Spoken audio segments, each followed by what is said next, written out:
Não, pode mandar, Bom, você que sabe, no grupo, né? Que é melhor. Vamos lá, amados. Então nós trouxe um monte de luz. já vamos iniciar a aula. Mas é pra loja. Vamos iniciar a aula. Aí, se eu tô... Na página 95. Vamos lá, página 95. Deixa eu só ver aqui se eu estou enquadrado. Página 95. Capítulo de número 2. Capítulo de número 2.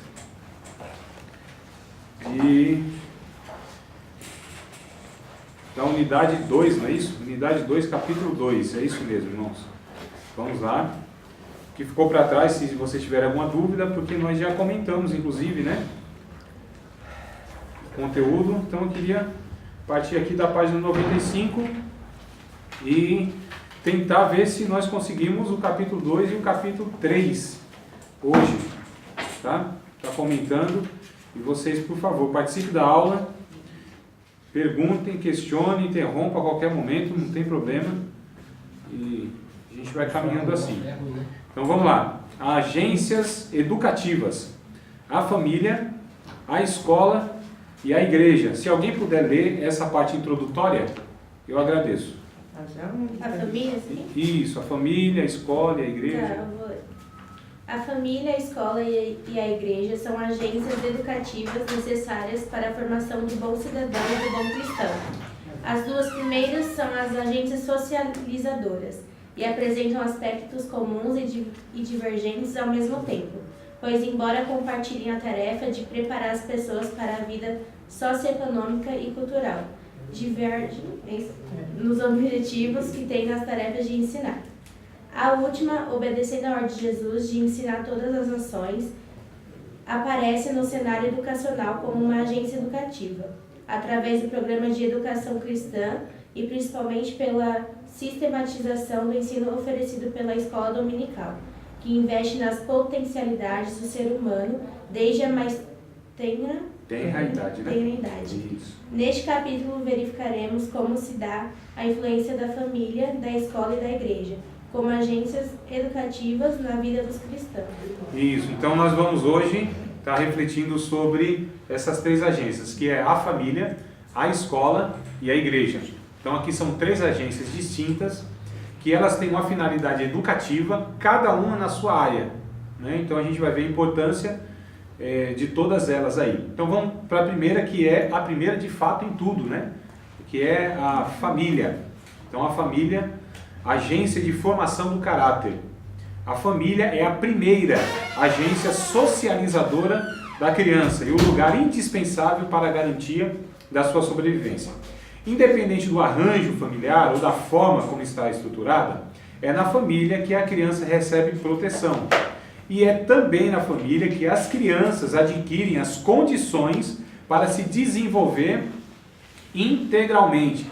Eu sei que não é o assunto, irmãos, de nós falarmos sobre a família convencional, essa família que está sendo proposta por alguns, né? Por alguns poucos inclusive, tá? Que são esses militantes LGBT, a questão da família homoafetiva, né?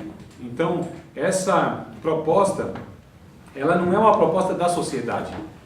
A maioria do povo, né, da sociedade brasileira, eles são a favor da família tradicional, heterossexual. Isso é um fato, tá? É porque você tem o poder da mídia, você tem uma ou outra pessoa que tem uma influência, então parece que é a voz do povo, né?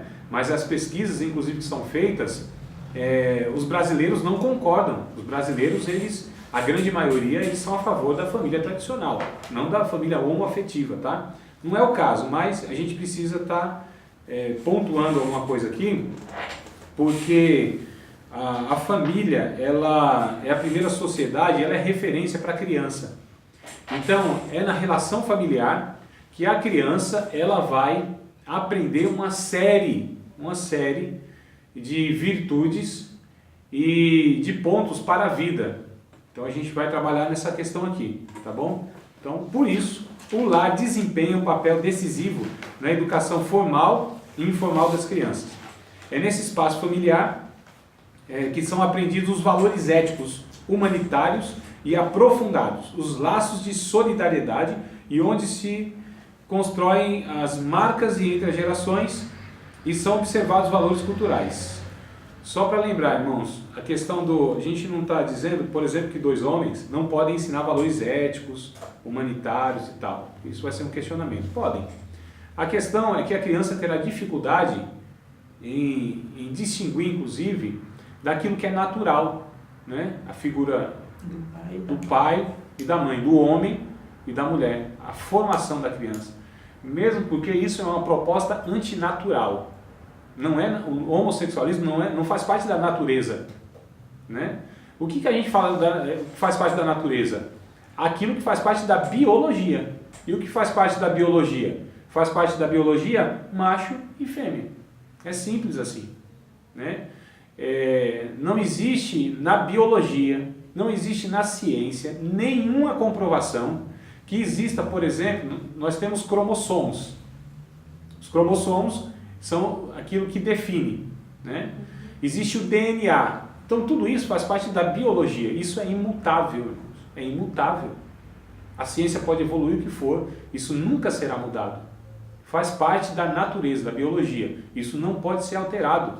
Não é porque não pode, porque alguém não pode ir lá e fazer. Não, é porque o ser humano não tem condição de alterar em nada isso, né? Então, existe lá o X, Y. Esses são os cromossomos. Então, ou da mulher, ou da homem, ou da macho, ou da fêmea, acabou. É simples assim. A proposta da homossexualidade seria a extinção da raça. 2 iguais não reproduzem. Vocês percebem? Então, é a proposta da extinção da raça humana. Mas eu não quero entrar em detalhes não, né? É assim que seria outro assunto. Mas só para a gente perceber que a família natural, a família bíblica, a família da ordem da criação, a família biológica seria essa família onde tem o macho e a fêmea, porque não seria nem possível alguém sair de dois homens ou 2 mulheres, né? Teve um caso aí que foi assim, uma pessoa transexual, ela era uma mulher, só que essa mulher, homossexual, né, descasada, só que a mulher se tornou um homem, mas era uma mulher, né, mas tal, cabelo, hormônio, um monte de coisa, então externamente você muda. Então, olha que confusão, né? A gente tem até que pensar direito para ver se não confunde as coisas aqui. Então, uma mulher que virou homem, casou com um homem que virou mulher. Que era mulher. Então, era um casal aparentemente, só que invertido. O que acontece? Essa mulher, que era mulher e virou homem, ela engravidou, era uma mulher. Né? Era mulher. Aí até brincaram assim, agora eu quero ver quem pode falar que um homem não pode gerar. Mas não era um homem, externamente era um homem. Mas na biologia, internamente, pode tirar o órgão sexual, pode tomar hormônio masculino para crescer bigode, barba e etc. Mas interiormente, ou seja, na biologia, aí não se pode, mano. Né? Você não pode pôr um útero num homem. Porque a questão não é só o útero, a questão é todo um resto. Então, assim, só para ver que não tem como. Mas, vamos lá. O que a gente está falando é de família. E aí também, não é porque é uma família heterossexual, né, homem e mulher, que automaticamente essa família também é uma família adequada, uma família sadia, uma família bíblica. E nem é porque também um casal são crentes, entre aspas, também que automaticamente vão estar desenvolvendo o seu papel como família. Não. Nada é tão natural assim, ou seja, não é por osmose como a gente fala, né? Não é algo que acontece naturalmente. A família ela é construída, é necessário um esforço mútuo para que essa família se torne uma família bíblica, saudável, que cumpra o papel e que cada um cumpra o papel. Então seria muito interessante a gente prolongar essa questão mais para frente, tá? Mas vamos ler aqui. A família não é somente o berço da cultura e da sociedade futura, acharam aí, né? Está em itálico. Mas é também o centro da vida social. A educação bem-sucedida da criança, da família, é que vai servir de apoio à sua criatividade e ao seu comportamento produtivo quando for adulto. A família tem sido e é e sempre será a influência mais poderosa para o desenvolvimento da personalidade e do caráter das pessoas. Amados, como a gente leu aqui, para a criança, a primeira sociedade é a família. As primeiras autoridades que ela conhece é a família, os pais e tal. É na família que se aprende a não roubar, a dividir, né? A servir. É ali que se aprende. É ali que se deve ser ensinado. Não é na escola, não é na igreja. A família é responsável. Inclusive, a escola não é responsável pela educação de ninguém, irmãos. A escola não educa, a escola escolariza. Educar é uma coisa, escolarizar é outra. Então, a função da escola, a gente vai ver aqui, a escola no Estado, a gente está falando, né? Por que hoje tem essa briga aí? E por que hoje o Estado, através da escola, quer entrar na família? Porque a família tem transferido essa responsabilidade para a escola, não é? Achando que são os professores que são responsáveis para educar os filhos. A pergunta de uma pessoa para aquele educador Mário Sérgio Cortella foi: professor, o que eu posso fazer para ajudar a escola a educar meu filho? Opa, uma coisa errada aí. Não é assim não, é o contrário. O que a escola pode fazer para ajudar você a educar seu filho? Porque a Constituição nossa, ela diz que é prerrogativa, que é responsabilidade da família a educação dos filhos. Inclusive a escola, a gente está falando de leis, tá? De Constituição. Ela é proibida de interferir, de ensinar qualquer ponto da área da sexualidade para a criança. Isso, na verdade, é um crime. No Estatuto da Criança e do Adolescente, artigo 218, se não me falha a memória, depois eu passo os artigos para vocês, tá? 218, acho que 249, depois eu vou confirmar. 78, 79, então esses artigos do ECA, né? Estatuto da Criança e do Adolescente, diz que é crime se você expõe. A questão da pornografia, ela é falada também, né? Vocês sabiam que eu aprendi esses dias? Eu aprendi, na verdade, foi sábado passado agora, tendo uma palestra com o Procurador Regional da República, tá? Palestra que eu assisti com ele, Guilherme Shelby. Se vocês quiserem, depois eu passo o link lá.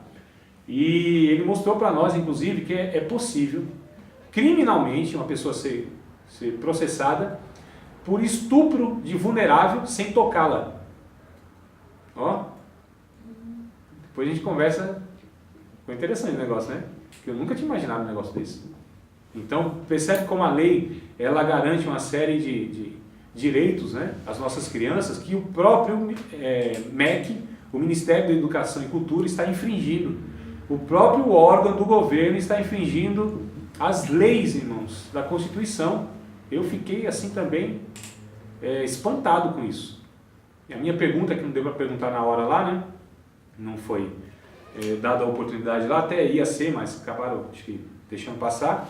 Mas meu questionamento seria, ele inclusive mostrando isso para a gente, sendo procurador regional da República, se a Procuradoria tem ciência disso, que o MEC está infringindo a lei, por que o Ministério Público não processa o MEC? Mas não deu para fazer essa pergunta, mas quem sabe um dia eu faço. Posso te fazer uma pergunta? Claro. Aqui eu abro a oportunidade para pergunta lá na Por que na aula passada o seu celular estava virado para cá? Mistério. Depois eu falo para a senhora. Porque será que eu fiz errado no perceber? Não, tá tudo certo. Então, vamos aqui voltar.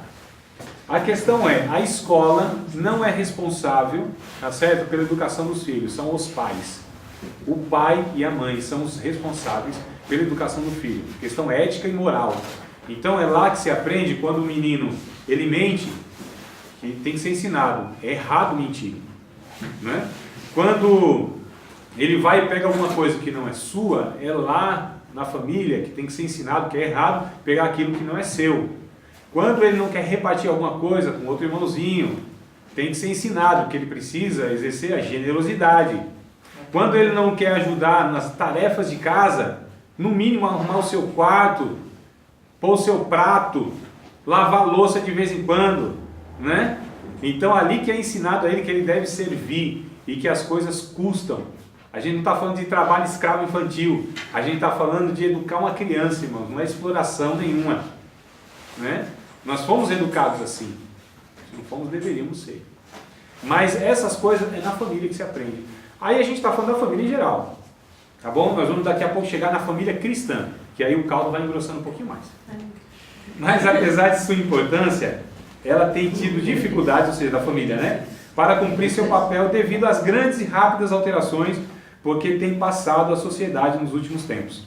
Entre outros fatores que alteraram o cotidiano das famílias e influenciam na sua organização e, consequentemente, a visão que se tem dela, destacamos alguns como a presença e uso indiscriminado da televisão, da internet, telefone celular, supervalorização do consumo, o ingresso da mulher na força de trabalho, a sua função como provedora do lar e a substituição ou a transferência dos cuidados maternos ou paternos com os filhos pelas instituições escolares, como as creches, escolinhas e deixa eu ver se foi colocado aqui. Acho que não foi colocado. Eu vou colocar os avós. A função educativa que só a família pode prover não pode ser transferida para as instituições escolares, cuja função é outra. Olha só. Então, o uso exagerado da televisão, da internet, telefone celular, a supervalorização do consumo, ou seja, você tem que ter, você tem que consumir, e a família que tem que ensinar para aquele menino, adolescente, de 12, 13, 14 anos, que aquele tênis que ele quer, que custa 700, 800 conto, aquilo é quase o salário de uma pessoa que trabalhou 35 anos na sua vida. E agora ela espera 30 dias para receber. Né? Aí pensa assim, mas e a família tem condição? Não interessa, não é isso que a gente está falando. Eu não quero saber se tem condição.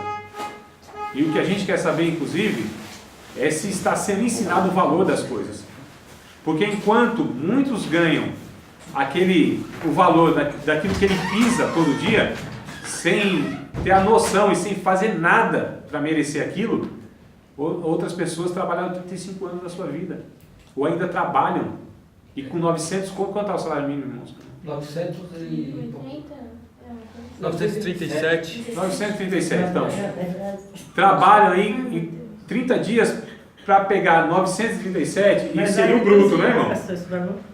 Vai reduzir esse valor, né? R$10 parece. Vamos pegar R$10. Então, olha só que absurdo. Então, isso é bruto que a gente está falando. Não está falando dos descontos. Então, esse menino tem que saber.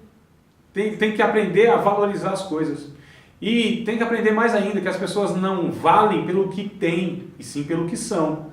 Então, os valores têm sido invertidos, irmão. E quem é responsável por isso? As famílias que têm que ensinar isso. Elas que devem incutir na cabeça da criança. E tem mais uma.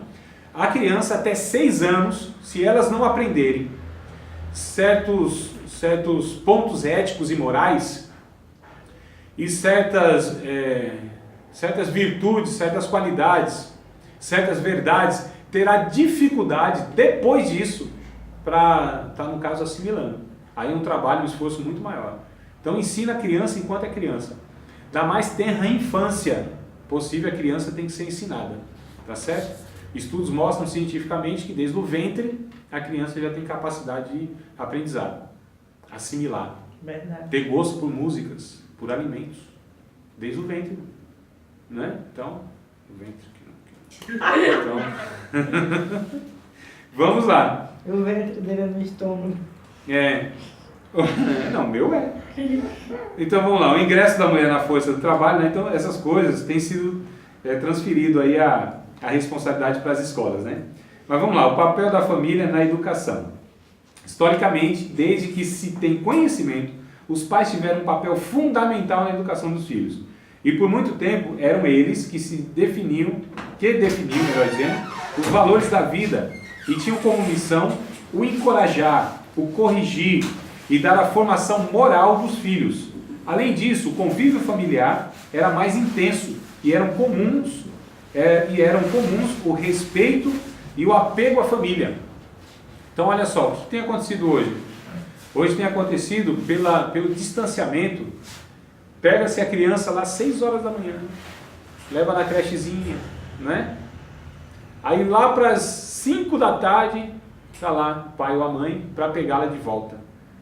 E aí os pais cansados, já não dá atenção para essa criança. Ou seja, quem é que vai educar essa criança? Os pais? Claro que não. Alguns deixam com os avós. Mas está com os avós.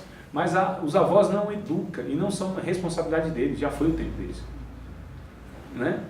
Aí vocês podem falar, vocês não querem falar nada? Porque vocês estão concordando com tudo que eu estou falando assim? Sem questionar nada, porque cada um tem uma realidade. Eu estou ouvindo.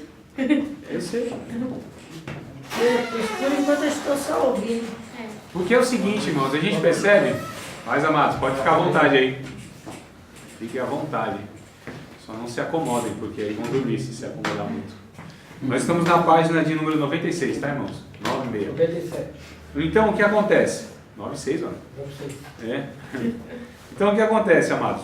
A gente percebe que a família ela tem cada vez mais negligenciado o seu papel, que é intransferível. Isso não é para ser transferido a ninguém, tá certo? E a gente vê o prejuízo que a gente está sofrendo na sociedade, nos valores, né? Porque isso vai refletir. Isso vai refletir e não refletiu a curto prazo. Isso foi a médio e longo prazo. E para a gente reverter isso? Difícil, né? Hoje mesmo, sabendo que o melhor lugar para uma criança aprender valores morais é o lar, lá embaixo. 96 lá embaixo, é o papel da família na educação, segundo parágrafo. Hoje mesmo, sabendo que o melhor lugar para uma criança aprender os valores morais é o lar. Acharam aí? Embaixo. Muitos pais se sentem incapazes de educar seus filhos. O convívio é raro, o respeito e o apego à família é mais distante ainda. Por isso, eles esperam que a escola, além dos conhecimentos oferecidos, matemática, geografia, história, português, aquela coisa toda, também cumpra a tarefa que compete somente a eles. E muitos pais não entendem ainda que nenhuma outra instituição social é mais eficiente na formação do caráter dos seus filhos, na educação integral, na disseminação dos valores éticos, moral e espiritual do que a família. É nesse dilema tão presente na sociedade, os educadores cristãos, por meio da escola dominical, podem auxiliar, olha a palavra, se quiser sublinhar aí, podem auxiliar os pais e as mães da comunidade na compreensão da responsabilidade que eles têm de educar seus filhos. Ou seja, a escola dominical vem como um auxílio, irmãos, tá? Vem para estar ajudando essa família, né, a criar os seus filhos, ou instruir seus filhos, melhor dizendo, instruir seus filhos.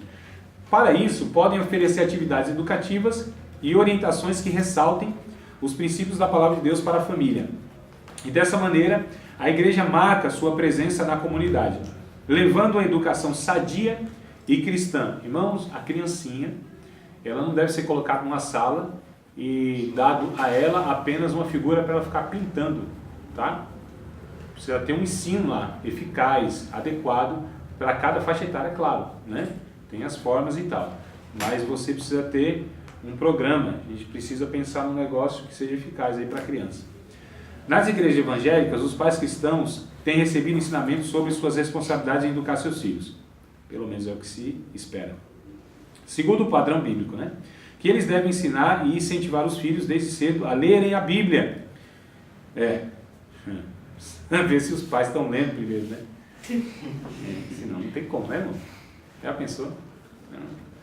Que eles devem ensinar e incentivar seus filhos desde cedo a lerem a Bíblia, a orarem e adorarem ao Senhor, e participarem dos trabalhos da igreja. Mesmo assim, há ainda muitos pais que desconhecem ou não praticam esses ensinamentos. Portanto, é uma lacuna, é um espaço que fica, né? Que pode ser preenchida pelos ensinos bíblicos que a escola dominical pode oferecer. Como podemos observar na declaração de Josué, que tem sido para muitas famílias cristãs um exemplo a seguir. Eu e a minha casa serviremos ao Senhor. Então, o papel da família na educação. A EBD ela vai entrando como um auxílio aí para os pais. Então, auxilia, né? Não é que faz tudo, não. A escola, agência de educação formal. Então, a gente viu a família, agora a gente vai ver a escola. A escola oferece aos seus alunos a educação formal e surgiu com o objetivo de transmitir a cultura e de gestar o novo e assim atender às necessidades dos agrupamentos humanos que se tornaram mais complexos. O Dewey, afirma que o objetivo da escola é ensinar a criança a viver no mundo em que se encontra e que a educação institucional, como recurso que a sociedade tem para beneficiar a si própria, deve ser definida de maneiras sempre novas, de acordo com o desenvolvimento da sociedade. Portanto, a escola está inserida na vida social da comunidade e deve cumprir duas missões na reconstrução social. A primeira é a de ajudar no desenvolvimento integral dos alunos e de criar neles um desejo de crescimento permanente, ou seja, estimular, o estímulo ao aprendizado. E a segunda, de possibilitar todos os encontros de sua felicidade na melhoria das condições dos outros. Portanto, para que a escola possa cumprir a sua missão, deve procurar se inteirar dos processos de comunicação existentes e pela interação conhecer a origem das capacidades individuais. Irmãos, um negócio interessante que eu quero destacar aqui antes que a gente prossiga a leitura é que assim, a gente vê as pessoas como um coletivo, como se fossem todas iguais. Não é assim que a gente faz, irmãos? Tanto é que a escola, como também o nosso curso aqui, ele vai avaliar vocês pela capacidade de memória. Não é não? Capacidade de memória. A gente dá aqui as questões. Então, memorizou? Memorizou as 10? Nossa, 100%, fantástico. E aquele que não tem a capacidade de memória suficiente para aceitar tudo aquilo? Quer dizer o quê? Que ele é incapaz, que ele não assimilou, que ele não aprendeu? Não, irmãos. Vocês percebem como a gente é falho na avaliação? Na escola dominical, quando a gente aplica isso, na teologia. Quando a gente quer avaliar as pessoas em uma régua. Põe uma régua e quem não se enquadrar nessa régua, quem estiver abaixo, ela está abaixo. Quem estiver acima, está acima da média. E não é assim, Então, cada indivíduo tem suas características, potencialidades e deve ser trabalhadas nelas. E a gente, inclusive, incentiva a competição, que é uma coisa para mim horrível. É assim, a mais mundana que existe, a mais demoníaca que existe. Mas a gente faz isso desde as escolas dominicais com as criancinhas, Não tem ninguém aqui que dá aula para as criancinhas, Não, que pena. Não tem ninguém, nem pensa, nem quer, não tem desejo. Os meninos, inclusive, os irmãos, os varões. Vontade Tem vontade. Tem? Coisa boa, filho. Então, ora a Deus, trabalha nisso aí, quem sabe, Eu acho um negócio assim fundamental. Um ministério que ele é desprezado, um ministério que é tido como põe qualquer um lá para cuidar das crianças, Não. Tanto quanto a preparação para o pastorado, é necessário também a preparação para o ministério infantil. Tanto quanto. Então o que acontece? É interessante que a gente fala que os homens cristãos, são os responsáveis pelo ensino da sua família. Eles são os responsáveis. Mas no ministério infantil a gente vê quase nenhum homem, Sempre as tias, Sempre as mulheres e tal. Então, precisa repensar isso aí. Mas a questão é, então o que a gente faz? Gincana bíblica, vocês já participaram? A igreja de vocês nunca fez, não? Uma gincana bíblica? Não? Fez, Érico só? Já aquele negócio, você reúne o pessoal lá, sim, e procura o versículo, procura não sei o que, e responde aquilo. Aí que, gincana bíblica. Aqui às vezes tem outro nome, Aí que a gente faz? Premia quem ganha, Olha só, irmão, que coisa errada. Por quê? A gente faz o quê? Nós estamos exaltando a capacidade daquela pessoa e premiando ela. Será que nós deveríamos fazer isso?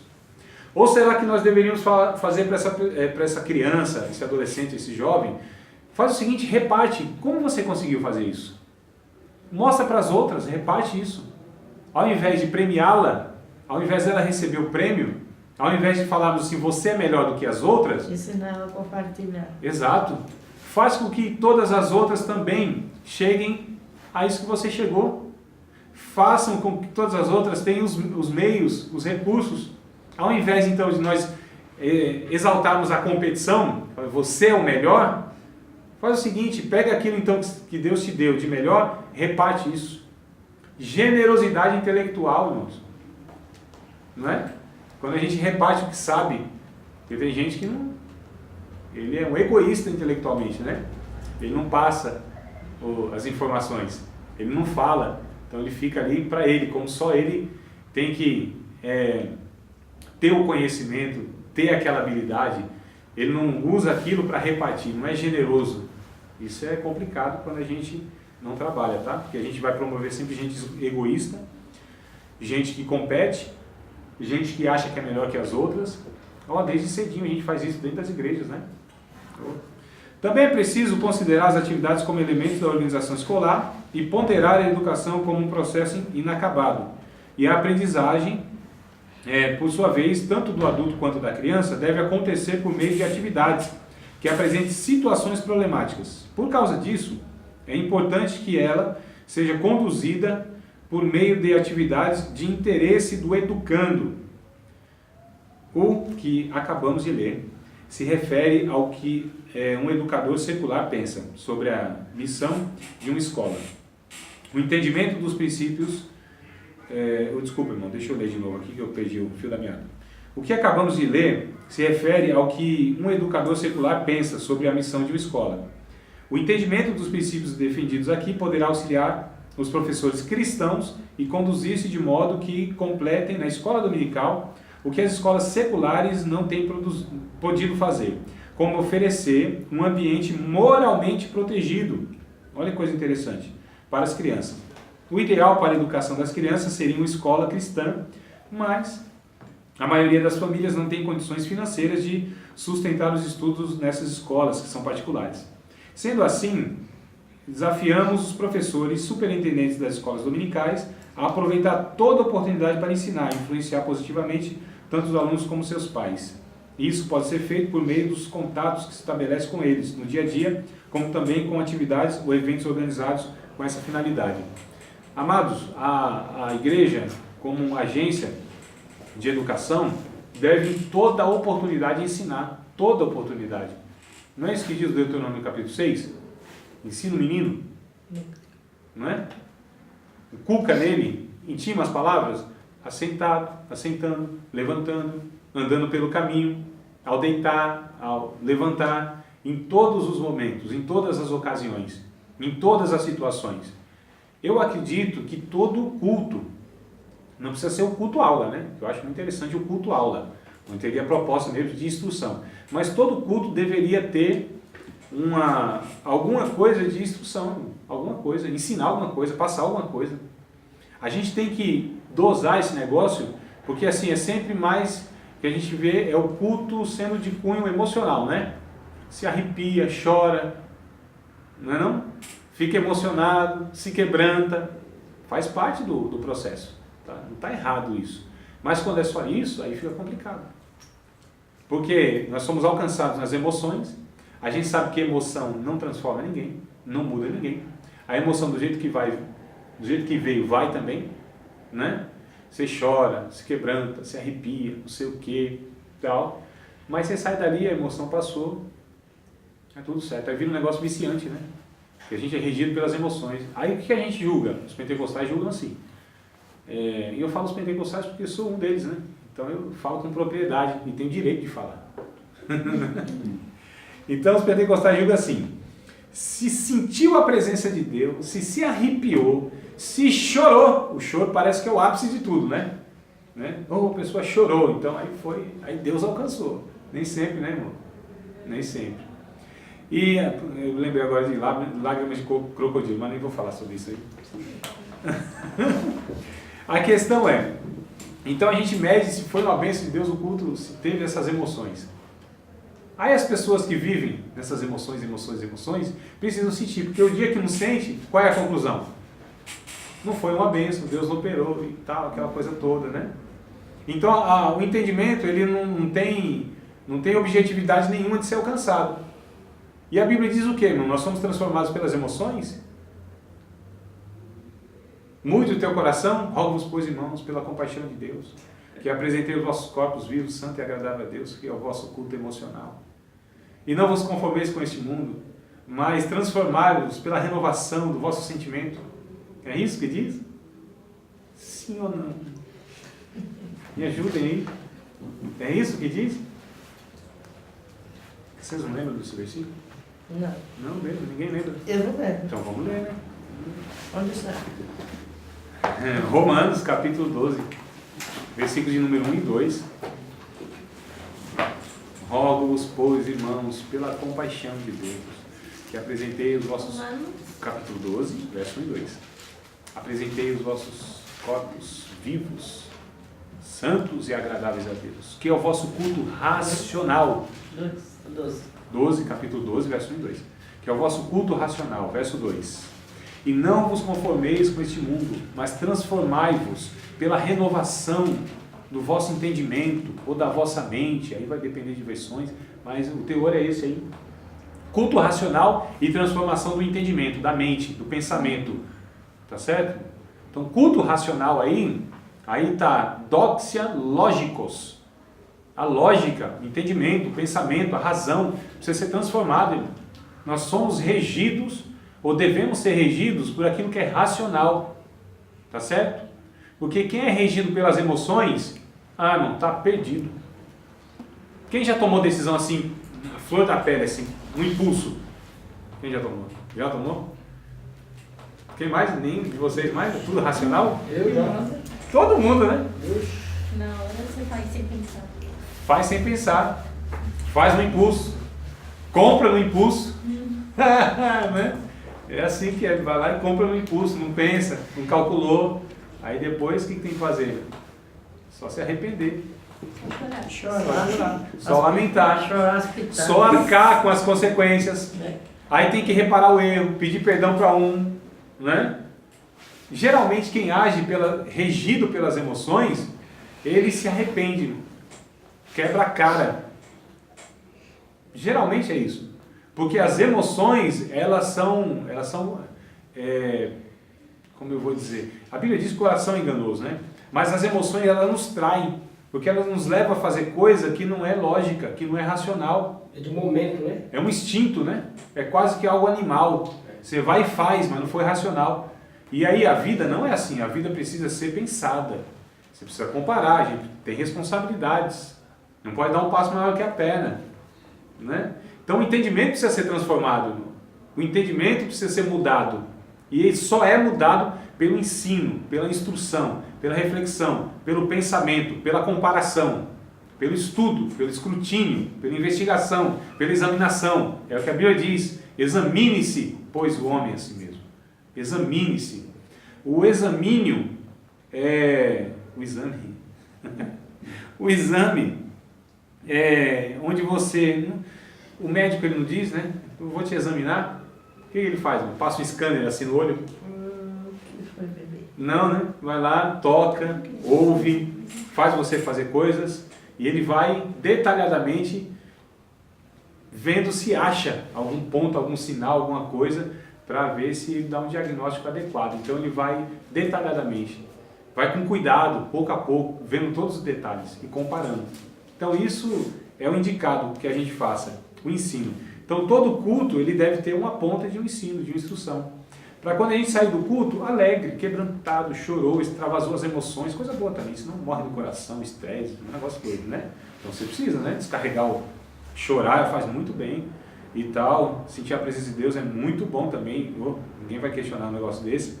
Agora, porém, se a gente não tem uma mensagem de Deus, uma orientação de Deus, uma fala de Deus num ponto racional, a gente vai sair dali da mesma forma, do mesmo jeito. Agora, se a gente foi alcançado pela palavra de Deus no entendimento, irmão, aí você pode ter certeza que você vai mudar a vida. Isso é um fato. E o que a gente precisa? Mensagens, inclusive, que tenham cunho instrutivo, direcional, orientador. Não é? São respostas concretas para uma vida concreta. Porque as emoções são subjetivas, abstratas. Não é? Então a gente precisa dos dois. Onde que eu parei aqui? Vocês lembram? Foi na... tá. No último aqui, 2.3, não é?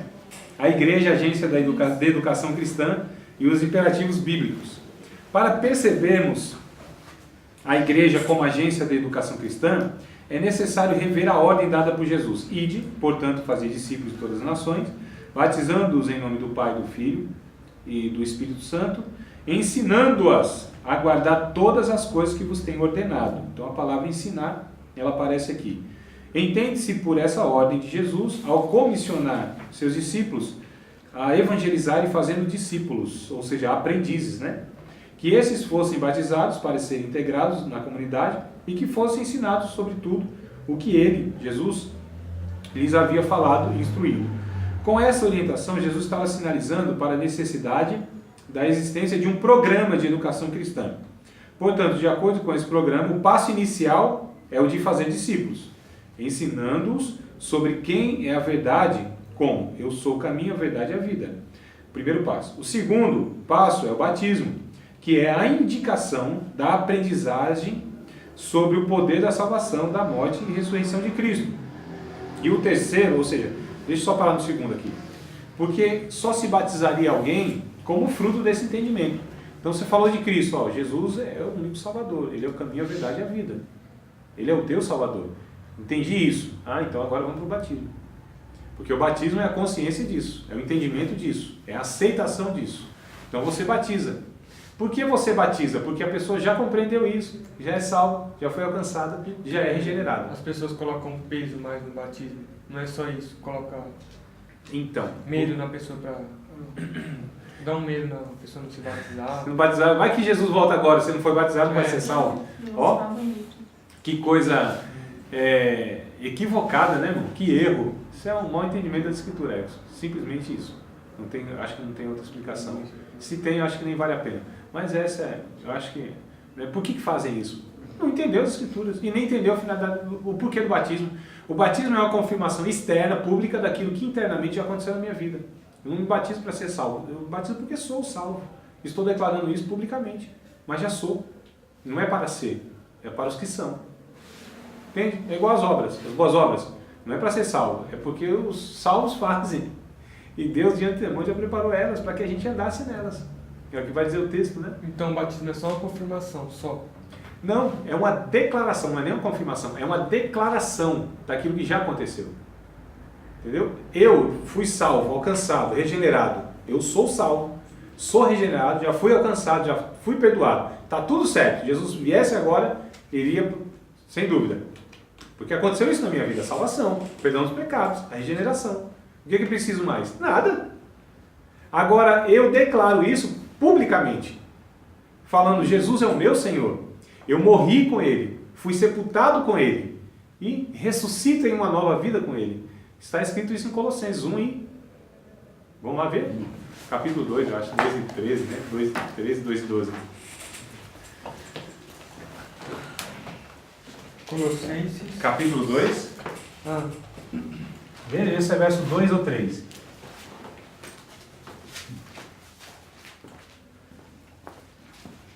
Nele estão escondidos todos os tesouros.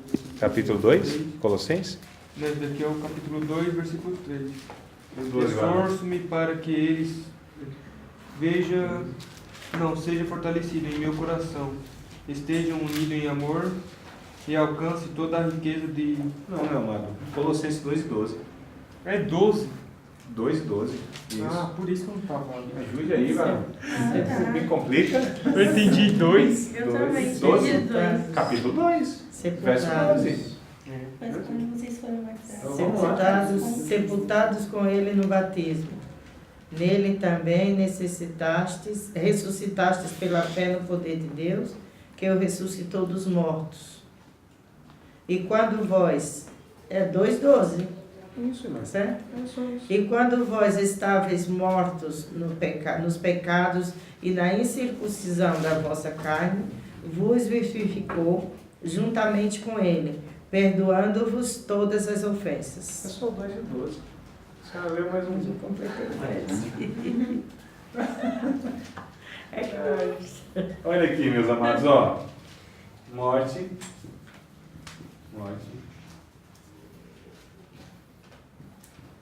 Sepultado.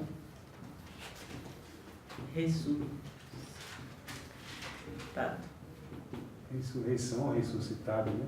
Então isso aqui, o batismo é isso. É o símbolo, é a representação. Tá certo? Então morri com Cristo, já estou morto com Cristo, né? Gálatas 2:20. Já estou crucificado com Cristo, melhor dizendo, né? Crucificado com Cristo. Vivo? Não mais eu.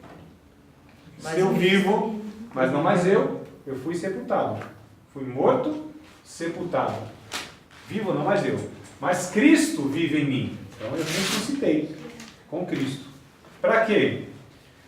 Romanos, vocês estão vendo Romanos? Enquanto isso eu vou lembrando aqui.